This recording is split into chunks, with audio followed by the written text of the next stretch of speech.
상쾌한 아침 원주에서 출발합니다.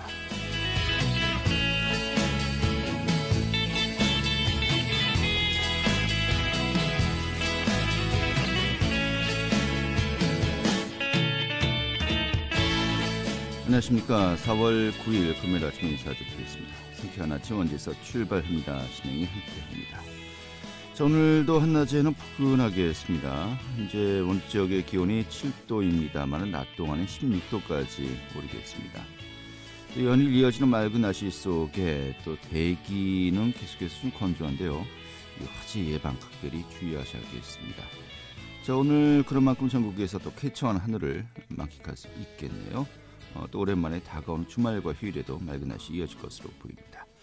자, 오늘 준비한 소식 살펴보도록 하죠. 오는 6월에 정식 출범을 앞두고 이 자치경찰제 이 준비가 차곡차곡 진행되고 있습니다. 이 강원도 자치경찰위원회도 지난 2일 전국에서 처음으로 이 공식 출범식을 열고 이 공식 업무에 들어갔는데요. 오늘 강원도 자치경찰위원회 일정 계획 좀 살펴보도록 하겠습니다. 또 원주시가 코로나19 확산 방지 대책과 추진 상황을 설명했습니다. 그 내용 준비했고요. 또 강원도의 문학의 소식도 살펴보도록 하겠습니다. 4월 9일 금요일 상쾌한 아침 원주에서 출발하겠습니다.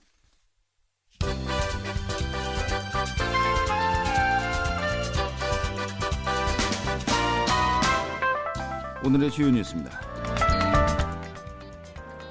원주시가 원주공항의 국제공항 승격을 공개 제안했습니다. 원창무 시장은 어제 정례 브리핑을 통해서 제6차 공항개발 종합계획의 수립을 앞두는 시점에서 원주공항을 국제공항으로 승격하는 획기적인 방안을 검토해야 한다고 밝혔습니다. 지난 1일부터 7일까지 일주일간 도내 코로나19 확진자는 총 85명으로 집계됐습니다. 이 도내 확진자 수는 지난 3월 9일부터 한 달간 일평균 확진자 수가 두 자릿수를 기록하면서 좀처럼 줄지 않고 있습니다. 이에 보건당국은 오늘 오전에 사회적 거리 두기 및 5인 이상 모임 금지 조정안을 발표할 예정입니다. 횡성군이 소외계층의 건강한 노후를 위해서 외로움 공감 정책을 추진하기로 했습니다. 군은 외로움 정도에 따라서 단계별 맞춤형 서비스를 제공하고 행복 돌봄 인증 기관 제도를 도입할 방침이라고 밝혔습니다. 오늘의 주요 뉴스였습니다. 네, 오는 6월에 자치경찰제가 정식으로 도입됩니다. 하지만 그 이전에 여러 가지 준비 작업들 정말 그 시간이 촉박한 상황인데요. 전반적인 상황 좀 살펴보도록 하겠습니다. 강원도의회 곽도영 의장 연결하겠습니다. 의장님. 네, 안녕하세요. 곽도영 의장입니다. 네, 반갑습니다. 그 의장님 그 코로나19 확진자와 접촉해서 자가격리 좀 하셨었죠? 네, 그 행사에 축사하러 갔다가 네. 일단 그 확진자하고 먼 거리에서 일단 밀접 접촉자로서 자가격리된 경험이 있습니다. 예, 다행입니다. 그래도 더 이상 네. 다른 그 상황이 발생하지 않았어요. 자, 자치경찰제가 6월부터 정식으로 출범하는 겁니까? 출범은 이제 공식 시행은 7월 1일부터입니다. 7월 1일부터요. 네. 예, 딱 이제 하반기 시작되면서 네. 자치경찰제 시작되는데 사실 그 많은 분들이 도대체 뭐가 바뀌는 거지? 또 수사권의 범위라든지 이런 부분들 좀 네. 아직은 생소해하시는 분들이 많습니다. 이게 어떤 변화가 있는 겁니까? 네, 일단은 이제 기존의 그 경찰 조직이 이제 그래서 양분된다고 합니다. 국가경찰하고 자치경찰 조직으로 이제 구분되는데요. 네. 기존에 이제 국가경찰은 이제 수사, 정보 이런 또 대공 이런 쪽에 편중될 거고요. 네. 자치경찰 조직은 이제 우리 지역 주민들하고 밀접한 관계가 있는 방범이라든가 사회적 약자 보호, 기초질서 위반, 교통 또 이런 여성, 청소년, 지역 행사, 경비 이런 어떤 지역 밀착형 치안 서비스를 제공한다 이렇게 보시면 될 것 같습니다. 네.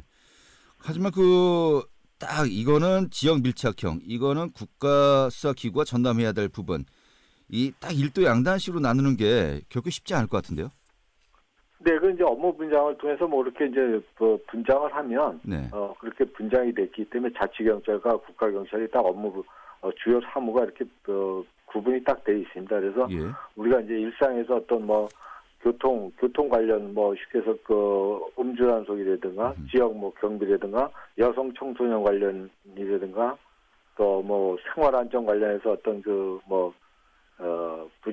불량식품 단속이라든가 이런 부분이 딱 구분되어 있기 때문에 네. 그렇게 어려울 것 같지는 않습니다. 또 알겠습니다. 국가경찰은 뭐 정보 보안 또 외사 경비 이런 거 딱 구분돼 수사 이렇게 구분돼 있기 때문에 예. 업무 분장이 그렇게 돼 있기 때문에 이제 일반 도민들은 뭐 이게 국가 사무인지 이렇게 구분하기가 좀 그렇지만 우리 주민 생활과 밀접된 거는 자치경찰이 좀 담당한다 이렇게 보면 될 것 같습니다. 예, 알겠습니다. 자, 그러면 한마디로 이 자치경찰제가 되었을 때 그 자치경찰의 인사권은 어디서 가지게 되는 겁니까? 이제 자치경찰제 그 인사권은 이제 자치경찰위원회에서 행사하고 있고요. 네. 그 지휘감독을 이제 자치경찰청장, 쉽게 강원 경찰청장이 자치경찰위원회에 그 지휘감독을 받게 돼 있습니다. 예, 그렇군요. 그러니까 처음에는 도지사가 단독으로 인사권을 다 행사하는 것이 아니냐라는 둘의 목소리도 있었습니다만은 이것이 그 네, 자치경찰위원회나 또 기구에서 인사권이 행사가 된다는 거죠. 네네. 그럼 자치경찰위원회는 어떤 분들로 이제 구성이 되는 겁니까? 강원도 이제 자치경찰위원회는 총 7분으로 구성되어 있는데요. 네. 그 7분은 이제 도지사가 한 분 추천한 거, 우리 이제 도의에서 2분, 뭐 교육감이 1분, 또 국가경찰위원회에서 1명, 또 자치경찰 그 추천위원회에서 2명 이렇게 해서 7분으로 이제 구성되어 있기 때문에 네. 뭐 도지사의 그냥 절대적인 영향권이다, 또 뭐 도의의 절대적인 영향권이다 이렇게 판단할 수는 없습니다. 네. 도의회에서 이제 추천을 한 거죠. 네, 저희도 두 분을 추천했습니다. 네. 자, 그래서 이제 자치경찰위원회가 좀 어떤 분들로 구성되고 또 어떤 식으로 출범하느냐 이게 또 초미의 관심사였거든요. 네. 강원도 같은 경우 지난 2일이죠. 이 전국 최초로 네네. 출범식을 가진 거죠.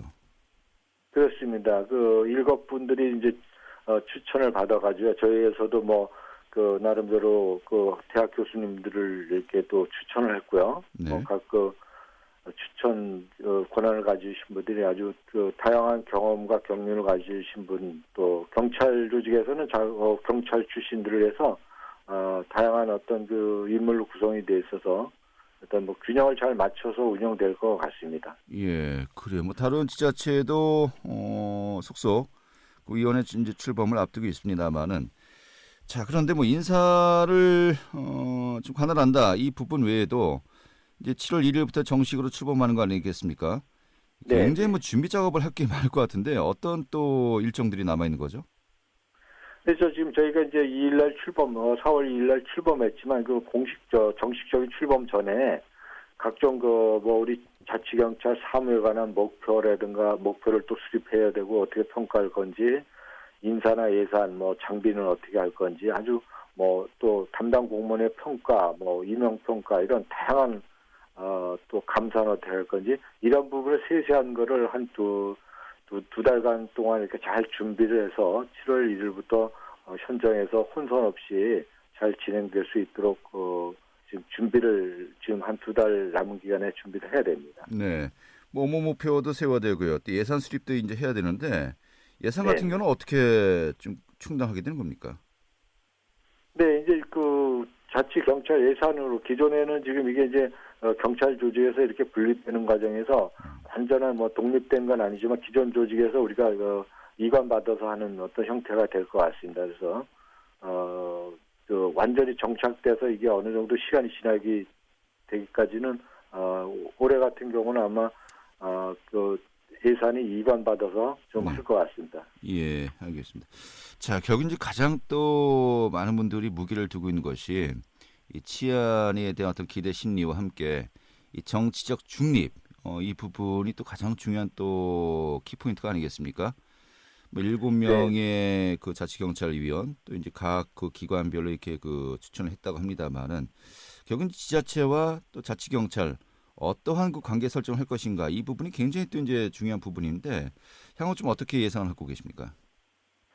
네, 저희가 이제 뭐 그런 이게 어떤 지방자치단체 시도지사의 어떤 영역으로 들어오다 보니까 이제 뭐 그런, 정치적 중립성이 훼손될 거라는 어떤 우려가 있는데, 네.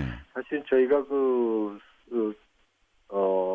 소방관식에서 소방관 같은 경우도 국가직인데도 저희가 어떤 우리 시도지사의 권한 밖에 안에서 지금 활동하고 있고 지금 그런 상황에서 뭐 정치적 중립 우려성에 대해서는 좀 크게 우려하는 것처럼 우려될 상황은 아니다 이렇게 판단을 하고 있습니다. 그렇지만 네. 이제 그런 예견되는 부분에 대해서는 저희도 그런 어떤 중립 장치를 완전히 좀 구축을 해놔서 혹시나 그런 어떤 생활 어떤 현장에서 좀 그런 우려가 되는 부분을 좀 최소화할 수 있도록 저희도 좀 아주 주의 깊게 보고 또 대책을 강구하고 있습니다. 그래서 네.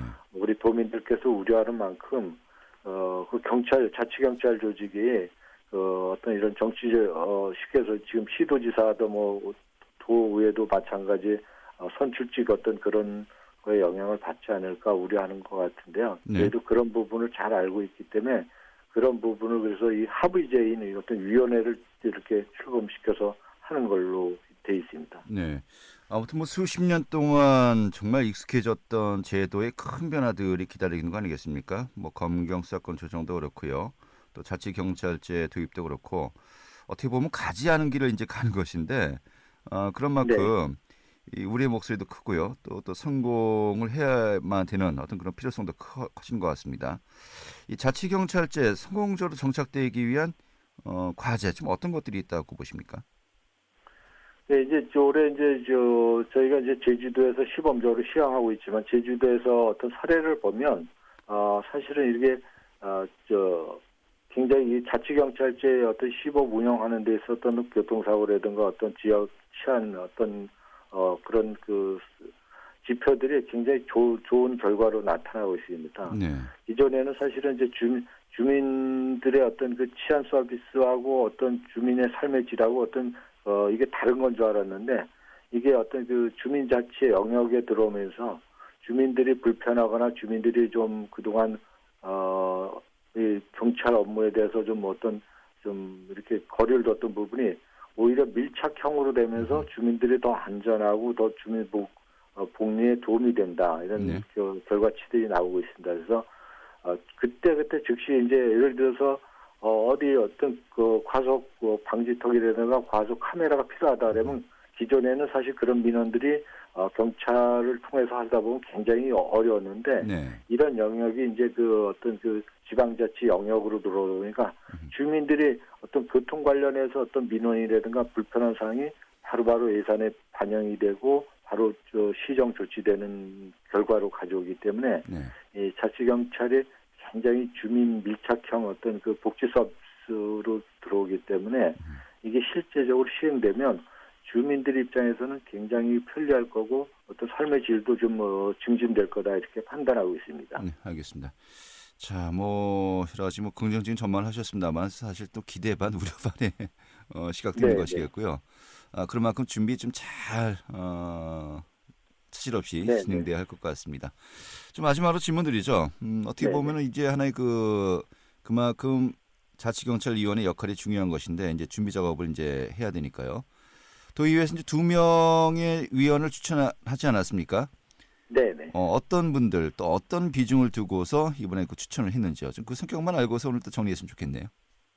네, 일단 우리 도민들이 우려하는 그런 부분에 대해서는 저희도 그런 안전장치나 담보할 수 있는 부분을 좀 잘 장치를 좀 설정해 놓을 거고요. 네. 네, 저희 저희 도의회에서 추천한 분은 공교롭게 이렇게 교수분이 두 분이 되셨는데, 네. 강원대학교 교수님하고 상위대학교 교수님이 그런 경찰법 관련해서 전공하신 분들이 이번 저희는 이제 강원도에서는 추천을 하셔서 그 부분에 대해서는 나름대로 기존 경찰 조직이 가지고 있는 어떤 경직성, 네. 나름대로 또 어떤 권위성이 굉장히 많이 좀 가서 우리 도민들 눈높이에서 많이 이렇게 바라보고 어떤 그 제도를 정착시키고 안착시키도록 노력할 것 같습니다. 알겠습니다. 도의회는 약간 원주와 춘천 좀 지역 안배도 하신 것 같고요. 또 이제 네네. 그 경찰 출신보다도 이 학계 또 외부 전문가의 어떤 그 힘도 필요하다. 지금 여기 비중을 둔 것 같군요. 네, 그렇습니다. 도의회는 거기에다 좀 방점을 두고 추천을 했습니다. 알겠습니다. 네, 오늘 이렇게 정리 아주 잘 들었습니다. 네네, 감사합니다. 네, 강원도의회 곽도영 의장이었습니다.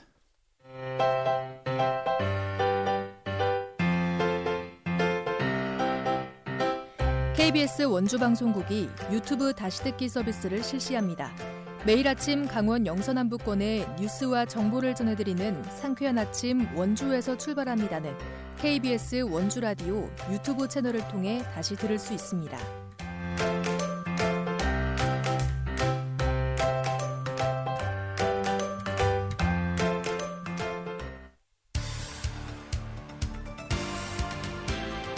알찬 정보, 생생한 현장의 소식을 전해드립니다. 리포터 현장. 네, 코로나19 확산이 계속되고 있죠. 이런 가운데 어제 원주시 코로나19 확산 방지 대책 추진 상황에 대해서 이제 발표를 했는데 오늘 또 점검해 보도록 하겠습니다. 윤지혜 리포터가 자리했습니다. 어서 오시죠. 네, 안녕하세요. 네, 반갑습니다. 자, 뭐 계속해서 긴급 안내 문자가 좀 오고 있습니다. 꾸준히 코로나19 확진자들이 이제 발생을 하고 있는데 현재 전반적으로 원주시의 상황은 어떻습니까? 네, 오늘 오전 8시 기준 원주의 코로나19 확진자 수는 558명인데요. 어젯밤 확진자 1명이 추가로 발생했습니다. 시 보건당국에 따르면 10대 여성인 A씨는 두통과 인후통 등으로 코로나19 검체 검사를 진행해서 어제 양성 판정을 받았습니다. A양은 원주 556번 확진자의 접촉자로 알려졌는데요. 보건당국은 A양을 음압병상으로 옮기는 한편 역학조사를 진행하고 있습니다. 원주시에서는 지난 3월 69명, 또 4월 들어서는 16명이 코로나19로 확진됐습니다. 지난 2월부터는 안정세를 잘 유지해 왔는데 3월 하순 들어서 안과의원에서 18명과 어린이집 15명을 중심으로 확진자가 크게 증가하고 또 타 지역 확진자 접촉 등 산발적 감염이 지속되고 있는 상황입니다. 또 지난 4월 1일부터 정부 방침에 따라 원주시도 확진자 발생 사실에 관한 재난안전문자 발송이 제한됐는데요. 원주시 홈페이지와 공식 SNS, 또 재난안전 전광판 등을 통해서 확인할 수 있습니다. 자세한 내용을 브리핑 현장에서 원창묵 원주시장에게 들어봤습니다. 봄을 맞아 야외활동과 사람 간 접촉이 증가하는 시기에 생활방역 수칙을 철저히 지켜주시기를 바라며 의심스러운 증상이 있는 경우 즉시 검사를 받아주시기를 당부드립니다. 원주시도 코로나19가 보다 안정적으로 통제될 수 있도록 심기일전하여 방역활동과 예방에 더욱 최선을 다하도록 하겠습니다. 4월은 백신 접종이 본격화되며 사회적 면역체계를 형성해가는 중요한 시기입니다. 아울러 지난 4월 1일부터 정부 방침에 따라 확진자 발생 사실에 관한 재난안전문자 발송이 제한되었습니다. 원주시는 홈페이지와 더불어 블로그, 페이스북 등 공식 SNS와 재난안전 전광판, 언론 보도 등을 통해 실시간 상황 정보를 적극적으로 제공하고 있으니 시민 여러분들께서는 양해를 부탁드리겠습니다. 네, 현재 또 백신 접종이 이루어지고 있고요. 또 이달 들어서는 75세 이상의 어르신들 대상으로 역시 코로나19 백신 접종이 시작되지 않았습니까? 자, 지금까지 백신 접종을 받은 인원 어느 정도입니까? 네, 원주에서 백신 접종을 받은 인원은 14명인데요. 집단 면역이 형성되는 접종 목표인 시민 70%, 24만 8천 명 대비 접종률은 4.0%입니다. 지난 1일부터 시작해서 75세 이상 어르신들과 노인시설 대상 백신 접종도 혼잡을 최소화하기 위해서 읍면동별 일정을 조율해서 안전하게 시행하고 있습니다. 또 읍면동 거점부터 예방접종센터까지 셔틀버스 6대를 운영해서 어르신들의 교통 불편을 해소하고자 노력하고 있습니다. 또 접종 후 이상 반응에 대해서도 24시간 상시 모니터링 체계를 유지하고 있는데요. 이상 반응 발생 시 신속한 응급처치와 또 긴급 이송이 가능하도록 백신 접종의 전 과정을 철저히 관리하고 있습니다. 앞으로 강원도의 접종 계획을 살펴보면 올 상반기까지 38만 5,750여 명의 예방접종이 마무리가 되는데요. 일반 주민 53만 8천여 명에 대한 접종은 오는 7월부터 사전 예약을 통해서 본격적으로 시작됩니다. 그러니까 11월 전까지는 전 도민의 70%인 92만 4천여 명이 백신을 접종할 것으로 예상됩니다. 원주에서는 예방접종센터인 치악체육관에서 하루에 600명 정도의 시민들이 매일 예방접종을 맞고 있는데요. 하루 단위로 읍명동별 고령자 순 80명에서 100명을 선정해서 접종을 시행하고 있습니다. 아직까지는 접종이 큰 무리 없이 순조롭게 이루어지고 있는 모습인데요. 원주시 보건소 예방접종 추진 총괄 반장을 맡고 있는 보건행정과 김기중 과장의 이야기 들어봤습니다. 크게 번잡스럽거나 이렇게 안전사고라든가 이런 거 없이 순조롭게 잘 진행되고 있는 상황입니다. 75세 어르신들의 총 대상이 한 24,000여 명 되시고 또 접종을 맞으시겠다고 이제 밝히신 분이 한 19,000명 정도 됩니다. 그분들을 이제 매일 한 600여 명씩 맞게 되면 6월 말까지는 2차까지 다 접종이 완료될 것으로 저희들 판단하고 있습니다. 그 예방접종은 지금 예약 시스템에 의해서 사전 동의를 구하고 예약을 받고 그래서 접종을 실시하게 됩니다. 지금 75세 어르신들 같은 경우에는 이제 읍면동에서 연령별이라든가 여러 가지 사정을 고려해서 접종 순서를 아마 정한 걸로 알고 있습니다. 그래서 날짜별로 예약이 돼 있고요. 그 시간에 맞춰서 버스도 운행하고 버스를 이용하지 못하시는 분은 기타 가족 차량을 이용해서 오시게 됩니다. 네, 이 백신 접종이 또 일정대로 잘 진행이 되어야 할 것 같은데 아스트라제네카의 혈전 발생 가능성이 좀 제기되면서요. 현재 그 예방 접종이 좀 약간 이제 보류된 상태라고 합니다만은 내일쯤에 다시 한번 재개 여부가 결정되어서 발표된다고 하니까요. 좀 예정대로 좀 잘 좀 진행되었으면 좋겠습니다. 네, 오늘 이렇게 정리하죠. 잘 들었습니다. 네, 감사합니다. 네, 윤지혜 리포터였습니다.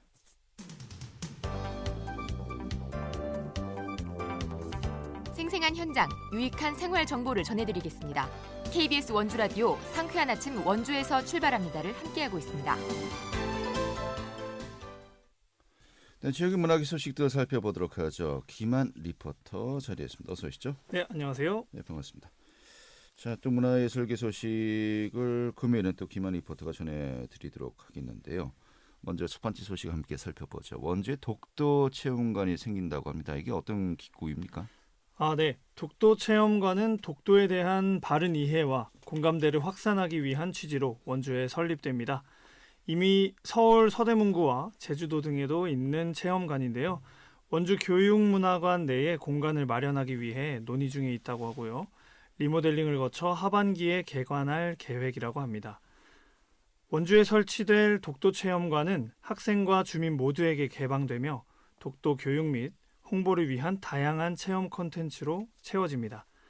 학생들과 국민의 독도에 대한 올바른 이해와 독도 영토 주권 의식 제고를 위한 생생한 독도 체험의 장으로 꾸밀 예정이라고 하는데요. 강원도교육청 관계자는 현재 각 지역마다 운영 중인 독도 체험관 닷사를 통해 체험관을 기획할 예정이라며 학생과 주민 모두가 독도에 대해 깊게 이해할 수 있는 교육 콘텐츠로 운영하겠다고 말했습니다. 네, 반가운 소식이긴 합니다만 정말 사회 전반 모든 것에 영향을 끼치고 있죠. 이 코로나19 때문에 좀 그 진행이 어려움도 있지 않을까 싶은데 어떻습니까? 당장 만들어지는 것은 아니지만 코로나 사태로 인해 사람들이 모이지 못하는 것을 감안해서 독도 관련 주제 애니메이션, 퀴즈, 학습용 게임, VR기기, 3D 콘텐츠를 활용해 교육과정 및 창의적 체험 활동 등을 독도 교육에 활동하도록 할 계획이라고 합니다. 지금도 서울 독도 체험관 홈페이지를 들어가시면 VR과 3D로 독도 체험관을 둘러보고 체험해 보실 수 있습니다. 또 도교육청은 학교 현장에 내실 있는 독도 교육을 지원하기 위해 다양한 독도 교육을 추진한다고 하는데요. 학교 재량에 따라 연중 한 주를 선택해 독도 교육 주간도 운영한다고 합니다.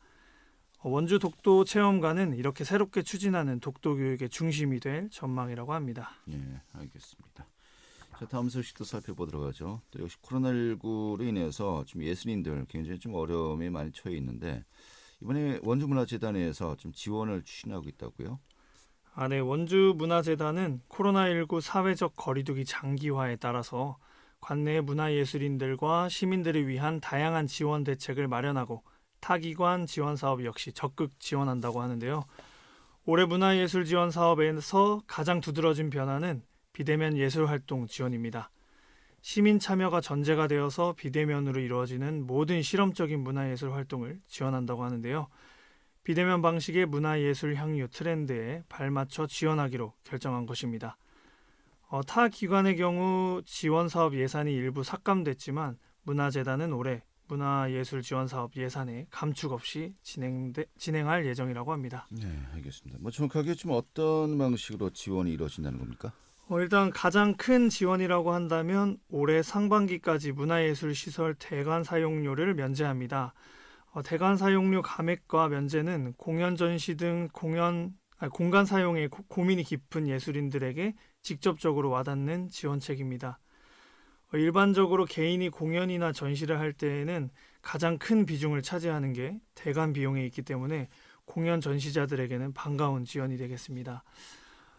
지원 대상 시설로는 치악예술관, 댄싱 공연장, 문화의 거리 상설 공연장, 원주 생활문화센터, 치악예술관 카페 1994 회의실이 포함되고요. 조례가 허용되는 범위 안에서 차별 없이 최대한 문화예술인들의 편익을 보장할 것이라고 합니다. 단 냉방료와 난방료, 상업성을 띠는 유료 공연은 제외된다고 합니다. 자세한 내용이나 추가적인 지원 사업들은 원주문화재단 홈페이지를 통해 알아보실 수 있습니다. 네, 알겠습니다. 자, 문화예술인들에게 실질적인 도움이 되었으면 좋겠네요. 이렇게 정리 아주 잘 들었습니다. 네, 김한 리포터였고요. 4월 9일 금요일에 오늘 소식 여기서 모두 마치도록 하겠습니다. 고맙습니다.